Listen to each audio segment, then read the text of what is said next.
शहीदों की चिताओं पर लगेंगे हर बरस मेले, वतन पर मरने वालों का यही बाकी निशान होगा। इस कारगिल विजय दिवस का हर लम्हा हो कुछ खास, इस कारगिल विजय दिवस का हर लम्हा हो कुछ खास, सेना के शौर्य का हर भारतीय करे एहसास। वो जिंदगी ही क्या जिसमें देशभक्ति ना हो, वो जिंदगी ही क्या जिसमें देशभक्ति ना हो, और वो मौत ही क्या जिसमें तिरंगा ना हो। जय हिंद दोस्तों, मैं हूं हीरा परिहार, इंडियन आर्मी रिटायर्ड सोल्जर, और आप देख रहे हैं देशभक्त डायलॉग। सच के मुहिम के साथ जुड़ने के लिए हमारे चैनल को सब्सक्राइब करें और वीडियो को शेयर कर दें ताकि और भी लोग इस परिवार के साथ जुड़ सकें। ना इधर की ना उधर की, यहाँ पर बात होगी सिर्फ और सिर्फ मुद्दे की। कारगिल विजय दिवस पर सिल्वर जुबली की हार्दिक शुभकामनाएं। दोस्तों, आज हम बात करेंगे उत्तराखंड के उस वीर भूमि की जिसने हमारे देश को रणबांकुरे दिए हैं, जो देश की सुरक्षा चाहे वो हो सम्मान व संप्रभुता, हमारे देवभूमि के वीर सपूत हमेशा आगे रहे हैं। इसीलिए हमारे राज्य उत्तराखंड को वीरों की भूमि यूं ही नहीं कहा जाता है। हमारे राज्य का सैन्य इतिहास वीरता और पराक्रम से भरा है, इसलिए हमारे लोकगीतों में शूरवीरों की वीर गाथाओं का वर्णन मिलता है। इसलिए कारगिल युद्ध की शौर्य गाथा इस वीर भूमि के वर्णन के बिना अधूरी है।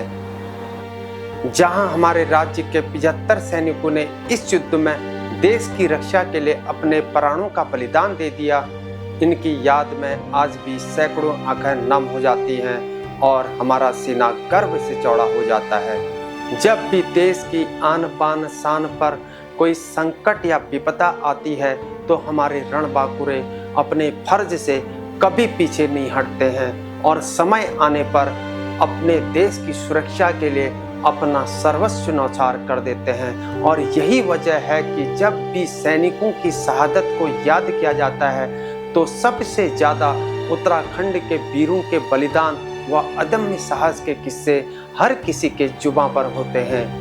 वर्ष 1999 में हुए कारगिल युद्ध में हमारी सेना ने पड़ोसी मुल्क की सेना को चारों खाने चित्त कर दिया था और विजय का तिरंगा लहरा दिया।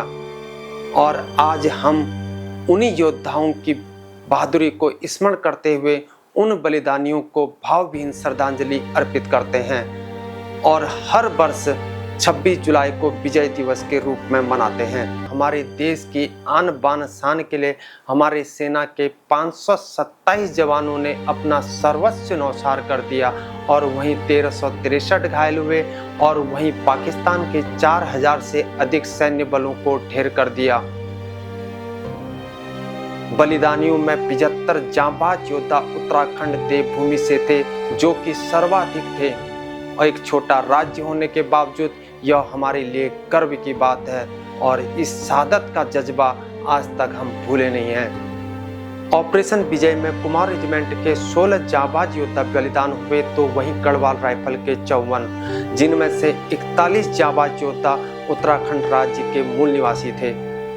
ऑपरेशन के तहत हमारे जवान अपने मोर्चे पर डटे रहे और उन्हीं में से एक 1999 का कारगिल युद्ध भी है, जिसको आज 25 साल हो चुके हैं। और इसी उपलक्ष्य में आज हम कारगिल विजय दिवस के रूप में कारगिल विजय दिवस की 25वीं वर्षगांठ मना रहे हैं। अगर बात करें दोस्तों, आज़ादी के बाद हमारे देवभूमि के 1500 से अधिक सैनिकों ने अपने देश की रक्षा के लिए शहादतें दी हैं और इसमें किसी के माता पिता ने अपने लाल को खोया है तो वहीं पत्नी ने अपना सुहाग, और कई घर उजड़ गए और कई अनाथ हो गए। फिर भी देशभक्ति का जज्बा कम ना हो पाया और ना ही कम हो पाया दुश्मन को उखाड़ फेंकने का साहस। और इन्हीं शूरवीरों की कहानियां हमें हमेशा अपने देश की रक्षा करने के लिए प्रेरणा देती हैं। नमन करते हैं हम उन बलिदानियों को जिन्होंने अपनी जान की परवाह न करते हुए देश की रक्षा के लिए अपने प्राणों की आहुति दे दी और सदा सदा के लिए अमर हो गए और इतिहास के पन्नों में सुनहरे अक्षरों में अपना नाम दर्ज करा गए। नमन है ऐसे वीरों को, नमन है ऐसे सूरवीरों को, जिनकी वजह से आज हम चैन से जी रहे हैं और हम इन बलिदानियों का कर्ज कभी नहीं चुका पाएंगे। मेजर राजेश सिंह अधिकारी ने अपनी कंपनी के साथ टोलोलिंग चोटी पर 30 मई को चढ़ाई की। 15,000 की ऊंचाई पर बर्फीली पहाड़ों के बीच दुश्मन ने मशीन गन से उन पर हमला कर दिया और वे गंभीर रूप से घायल होने पर भी जांबाज अफसर ने 2 बंकर ध्वस्त कर पॉइंट 4590 पर कब्जा कर लिया और इसके लिए मेजर राजेश सिंह अधिकारी को उनके अदम्य साहस के लिए महावीर चक्र से सम्मानित किया गया। और वहीं 2 राजपूताना राइफल के मेजर विवेक गुप्ता के नेतृत्व में 12 जून की रात टोलोलिंग चोटी फतेह करने के लिए कंपनी कूच हुई।